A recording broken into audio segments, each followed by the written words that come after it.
concrete barrier dito. Hirapan na umakas sa ADV. Ganda ng view ko. Sa Manila po. Manila. Parang tayo. Alright. Alright. Parang magiging BGC yung style niya.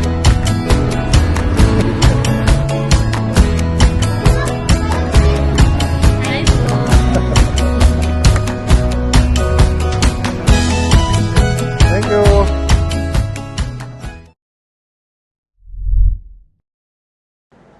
Yan.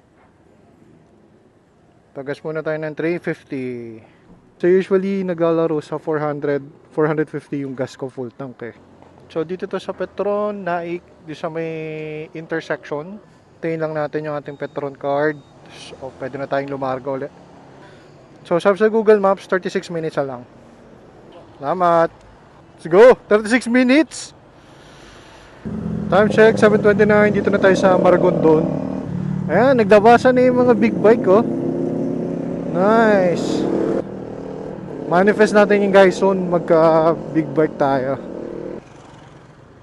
Oh, so may ginagawa pala dito, no?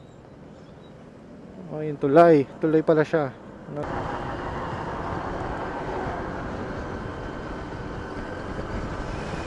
Right, okay. So, Kibyang Tunnel. Right, Pico de Loro turn natin. So, going straight Maragondon.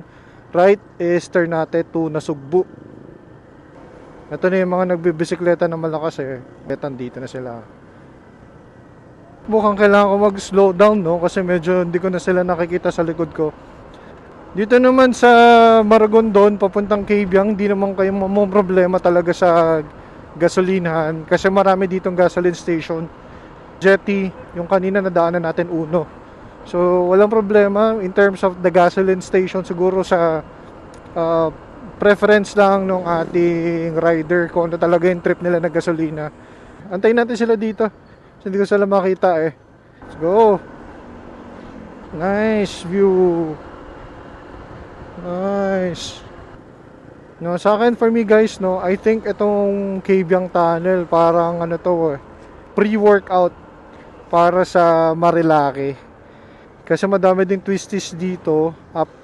Road condition wise, I think they're the same. Although, hindi pa ako nakakapunta talaga ng Marilaki. Yun ang talaga next target ko. Pero if you are a beginner just like me, I suggest na puntahan nyo tong si Kibyang. Dito kayo mag-practice. Bukod kasi sa malapit, ang ganda talaga kasi ng road condition. At ang ganda ng view talaga dito sa Kibyang. Ito na, nag-start ng maging twisties yung daanan natin. Nakikita ko na siya dito sa Google Maps, no?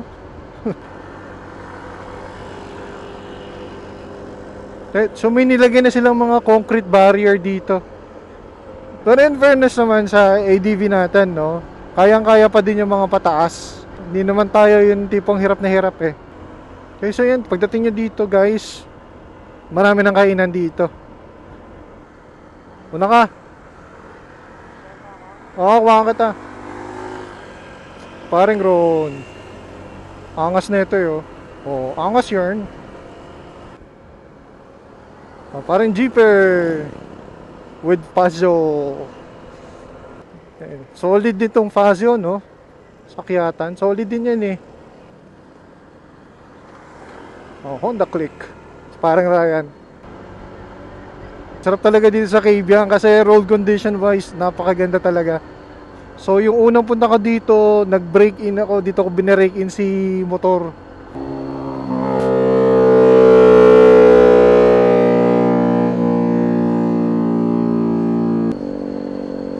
Miss Awit. Shoutout kay Miss Awit. Yung sabi dito, 10 minutes na lang. 6 kilometers to go. Kibyang Tunnel na tayo. Yan, para sa ating mga first timers na tropa. Tapos, hanap tayo ng papaliguan kasi gusto nilang mag-swimming. Ito yung Pico. Oh, lumalamig na. Ang sarap na ng condition, ng weather condition dito. Kailangan dito guys, yung inyong preno, okay ah. Kasi may mga times na merong sharp turn at pababa. To make sure na nasa condition din yung motor nyo, yung brakes nyo, gulong nyo. Pati ikaw mismo sa sarili mo dapat nasa condition ka din.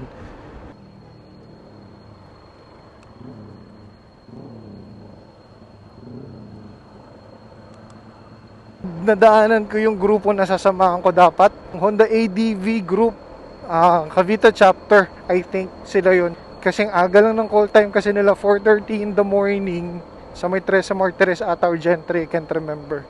Sa mga malalaking group, nag-aantayan. Kumbaga parang feeling ko sayang sa oras, instead na nakapagbiyahe ka na ng malayo, aantayin mo pa yung mga kasama mo. Ganda ng view rito. I prefer talaga na either mag-isa ako or talagang small group lang. Sarap talaga sa Kabyang. Hindi mo rin masisisi yung mga motorista kung bakit paulit-ulit sila dito. Kahit ilang beses na silang nakapunta. Hey! We're here, guys! So parang tayo. Alright! Alright. Ano, bantayan natin yung mga kasama natin doon. Daming ADV, oh. Dapat ito yung mga kasama ko. Ayan, oh. Ayan sila, oh. Kaya ba? Chow, chow. Tara, medyo na tayo dito. Tara, tara, tara.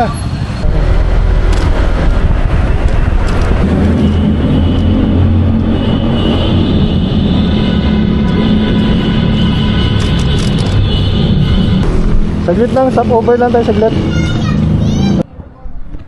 Ganda rito, eh. Stop over lang kami saglit doon sa may overview. Napagdesisyonan namin na nasugbu na lang kami. Kasi hindi namin alam yung papunta ng Patungan Beach. So napitikan tayo doon, no? Hanapin na lang natin sa Facebook page. Ang maganda kasi dito sa Kabyang, ang daming pumipitik dito, eh. Tapos ang gaganda din ng mga shot. So shout out sa ating mga maniniyot, no? Sobrang ganda ng mga shots nila, in fairness. Ito, top speed 6. Go.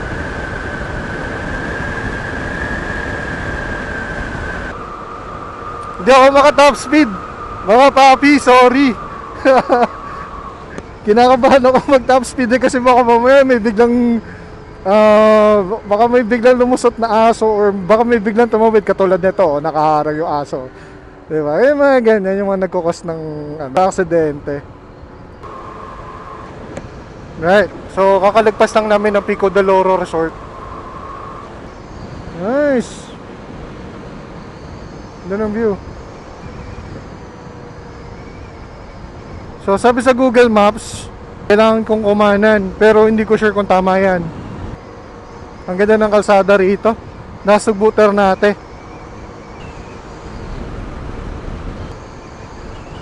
Ganda. Sobrang ganda ng Nasugbu Ternate Road. Buot sa walang halos dumadaan. Sobrang smooth nung kalsada. Ang ganda pa ng panahon. Yun. Banking muna tayo dito, no? So, swak na swak talaga ito para sa mga baguhan or beginner rider. Kapit na tayo sa Nasugbu, guys. Sabi niya 6 minutes.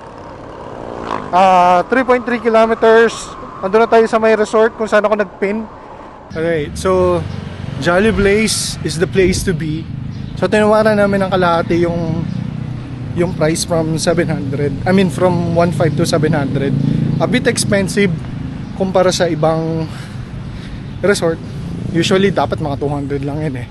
Pero it's fine kasi tulong na rin naman natin sa kanila yan. Punta natin yung beach. Meron tayong background music. So ito yung kanyang beach front. Kung makikita, no? Medyo madaming basura. Ganyan. Ganda yung tubig sa Cavite, sa Tanza. Dami ng basura, oh. Yung ano, yung kanina ba yung Palaisdaan kasi siya. Sa Patungan? Patungan Beach. Hindi ko pa kasi na-try sa Patungan, eh. Pero mukhang okay din dun. marami naliligo, eh, no? Oo, marami naliligo. Thank you. Right. Okay. So, tapos na mag-swimming ang tropa sa Jolly Place. Let's go. Tara, let's go. So, ano ba masasabi ko doon sa Jolly Place? So, sa Jolly Place, okay naman siya. Kung ang purpose mo lang talaga is tatambayan, papahingahan saglit, pwede na siya. Since hindi kami nakapunta ng Patungan Beach, kaya Nasugbu na lang kami. Since on the way naman to papuntang Tagaytay. So, nakausap ko si Kuya, yung nagme-maintain nung nung lugar. Ang sabi niya sa akin ay makalat talaga pag tag-ulan kasi yung mga basura galing Manila inaanod papunta dun sa resort nila. Recap ko lang yung price uli. So sabi ni Kuya, pag peak season daw, it's 1.5. Pero pwede mo naman tawaran yan kahit mga 700 or baka nga pwede pa ng 500 eh. Makakatawad ka. Ang sa akin lang kasi is wala naman sila talagang guests, so I think reasonable naman yung 700 para at least somehow makatulong din sa kanila sa pangkabuhayan nila. Tapos merong ecological fee which is 20 pesos per head. Unfortunately, nung tinanong ko si ate, sabi kong ganun sa kanya, yung ecological fee ba ay covered niya yung paglilinis ng mga kapaligiran. Ang sabi niya, dapat, yes. And also, yung resort kasi dapat ang may responsibility daw to clean up yung kanilang harapan. So habang nagpapagas yung ating tropa, confirm lang natin yung ating usage mileage, no? So far, nakaka 83.7 kilometers sa tayo. And ang ating average fuel consumption is 47.7 kilometers per liter. Yung takbuhan natin usually nasa 60 or 70. Kanina nag-top speed ako siguro mga nasa 91, 92 lang kaninang umaga. Tapos na magpagas ang tropa, pwede na tayong rumekta ng Tagaytay. Medyo may kainitan dito ngayon sa Batangas. So, hindi ko alam kung good thing ba yun or what. Kasi baka mamaya mainit ngayon, tapos mamaya hapon bigla namang ulan.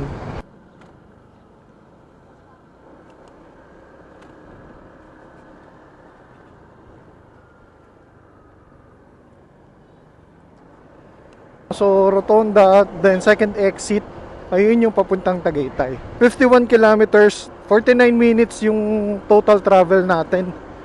Kita-kitsa lang tayo sa Tagaytay. So dito na tayo sa Batulao. It's 1:02 ng tanghali. Sabi ni Google Maps, in 26 minutes dapat ando doon na kami sa Merben. 60 kilometers, konti na lang yan. Ito na tayo sa boundary ng Nasugbu. Malapit na tayo sa Merben, sa ating paboritong restaurant. Kain tayo ng bulalo. Actually, sa lahat ng restaurant na natikman ko dito sa Tagaytay, Merben talaga ang sarap-sarap.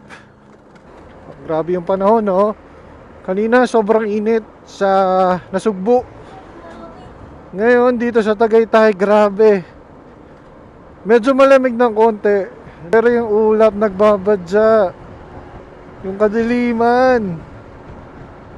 Mukhang mananaig ngayong hapong ito. So 2.1 kilometers. Lapit na tayo. Okay, good. Dito na tayo sa Merben. Ang ever paboritong Merben. Set up yung mga tropa ron eh. Pa-order na rin ng pagkain.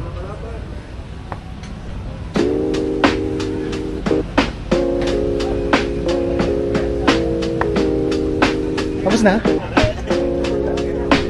Hindi na video.